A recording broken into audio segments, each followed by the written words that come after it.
तेज बारिश शुरू है। सारे पंछी अपने अपने घोंसले में बैठकर बारिश का मजा ले रहे हैं। जिन पंछियों के घोंसले पक्के हैं, उनके लिए बारिश बहुत अच्छी है, लेकिन जिनके घोंसले कमजोर और बिना छत वाले हैं, उनके लिए ये बारिश जरा भी अच्छी नहीं है। माँ, ये बारिश कितनी अच्छी होती है। मुझे खिड़की से बारिश देखना बहुत अच्छा लग रहा है। माँ, मुझे बहुत ठंड लग रही है। बारिश अपने जोरों पर थी। देखते ही देखते बारिश का पानी जंगल में जमा होने लगा। जैसे जैसे बारिश तेज होती गई, बारिश का पानी पंछियों के घोंसलों तक पहुंचने लगा। अरे बाप रे, अब तो बारिश का पानी मेरे घोंसले तक आ गया। मुझे जल्दी से बाहर निकलना होगा। जैसे ही रानी चिड़िया अपने घोंसले से बाहर आ गई, उसका घोंसला पानी में बह गया। पता नहीं ये बारिश कब रुकेगी। मैंने घर में जो अनाज जमा करके रखा था, वो भी अब खत्म हो रहा है। तभी वहाँ पर मुनमुन कबूतर आ जाती है। अरे मुनमुन, इतनी तेज बारिश में तुम यहाँ कैसे? अरे लाडू, क्या तुम्हें नहीं पता? अभी थोड़ी ही देर में जंगल में बहुत बड़ा तूफान आने वाला है। उसमें हम सभी पंछियों के घोंसले डूब जाएंगे। चलो यहाँ से हम सभी को किसी सुरक्षित जगह पर जाना होगा। जब तक ये बारिश चलेगी, हम सब वहीं पर रहेंगे। मुनमुन बहन, मैं मेरे अंडे को छोड़कर कैसे आ सकती हूँ? लाडो, अगर तुम अभी यहाँ से बाहर नहीं आई, तो तुम इस बड़े तूफान में फंस जाओगी। तुम एक काम करो, ये अंडा साथ लेकर चलो। थोड़ी ही देर में लाडू के भी घोंसले में पानी जमा होने लगता है। अरे बाप रे, अब तो हमें बाहर निकलना ही पड़ेगा। लाडू अपने अंडे को अपने पंजों में पकड़कर घोंसले से बाहर आ जाती है। जैसे ही दोनों बाहर आ गई, घोंसला बाढ़ के पानी में बह गया। अरे बाप रे, अच्छा हुआ हम समय रहते ही बाहर आ गए। कालू कौवा भी अपने घोंसले से बाहर आ गया था। कालू कौवा लाडू और मुनमुन के पास आ ही रहा था। तभी लाडू के पंजों से अंडा फिसल जाता है और बाढ़ के पानी में गिर जाता है। जैसे ही कालू ने देखा कि अंडा पानी में गिर गया है, कालू उसे पकड़ने के लिए बाढ़ के पानी में कूद जाता है। कालू ने अंडे को पानी से बाहर निकालने की बहुत कोशिश की, लेकिन पानी का बहाव बहुत ज्यादा था। देखते ही देखते अंडा बहुत दूर चला जाता है। कालू कौवा लाडू के पास आ जाता है। मुझे माफ कर दो लाडू, मैं तुम्हारे अंडे को नहीं बचा पाया। जब तक बारिश चलती रही, सारे पंछी जंगल के बाहर वाली एक गुफा में रहने लगे। कुछ दिनों बाद बारिश कम हो गई। जंगल में बाढ़ का पानी भी धीरे धीरे उतरने लगा। एक एक करके पंछी जंगल में वापस आने लगे और अपना अपना घोंसला फिर से बनाकर रहने लगे। अरे मेरे बेटे, क्या हुआ? मम्मा, दूसरे जंगल से हमारे जंगल में एक नया पंछी का बच्चा हमारे साथ खेलने के लिए आता है। हम दोनों दोस्त बन गए थे, लेकिन आज उसने मेरे साथ झगड़ा किया और मुझे मारा भी। अरे अरे, कौन है वो बदमाश बच्चा जिसने मेरे लाडले बेटे को मारा? चल मेरे साथ, मैं अभी उसे बताती हूँ। नहीं मम्मा, वो मेरे साथ झगड़ा करके अपने जंगल लौट गया। जग्गू, मेरे बेटे, तुम चिंता मत करो। अब इस बार वो बदमाश बच्चा जंगल में वापस आएगा। मैं उसका अच्छे से समाचार लूंगी। दूसरे दिन वो बच्चा फिर से जंगल में वापस आ जाता है। आज वो जग्गू के बजाय टुन्ना के साथ खेल रहा था। तभी वहाँ पर गोरी और जग्गू आ जाते हैं। मम्मा, यही है वो जिसने मेरे साथ कल झगड़ा किया था।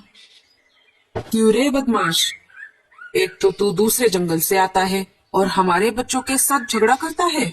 क्यों मारा मेरे बेटे को? नहीं आंटी, मैंने आपके बेटे को नहीं मारा, उल्टा उसी ने मेरे साथ कल झगड़ा किया और मुझे मारा। ये देखिए, मेरे सिर पर चोट भी आ गई है। मम्मा, ये झूठ बोल रहा है। तुम्हारे माँ बाप कहाँ हैं? मुझे उनके पास लेकर चलो, मैं उनसे तुम्हारी शिकायत करती हूँ। मेरे माँ बाप नहीं है, मुझे बचपन से मेरी दादी ने संभाला है। अब तुम इस जंगल में खेलने के लिए नहीं आओगे। चलो जाओ यहाँ से, भागो यहाँ से। तभी वहाँ पर लाडू चिड़िया आ जाती है। अरे अरे गोरी, तुम क्यों इस बेचारे को डांट रही हो? बेचारा और ये? अरे लाडो बहन, तुम्हें नहीं पता, ये दूसरे जंगल से आकर हमारे जंगल के बच्चों के साथ झगड़ा कर रहा है, हमारे बच्चों को मार रहा है। क्या तुम ऐसा कर रहे हो? नहीं नहीं आंटी, मैं ऐसा नहीं करता। उल्टा इस जंगल के लड़के मेरे साथ बुरा बर्ताव करते हैं।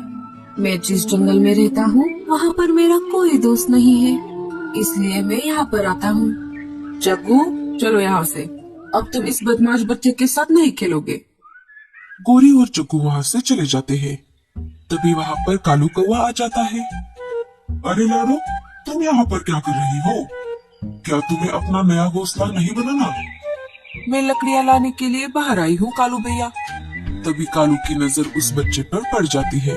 कालू एक बार के लिए उस बच्चे को देखता है और एक बार के लिए लाडू की तरफ देखता है। अरे कालू भैया, क्या हो गया? कहाँ खो गए? लाडो, तुमने ये बच्चा देखा? ये बिल्कुल तुम्हारी तरह दिखता है।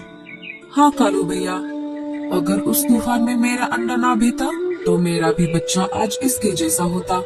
दोनों बात कर ही रहे थे, तभी पेड़ की एक डाली टूटकर उस बच्चे के ऊपर गिरने ही वाली होती है। तभी लाडो उस बच्चे को वहाँ से हटाकर खुद उस डाली के नीचे आ जाती है।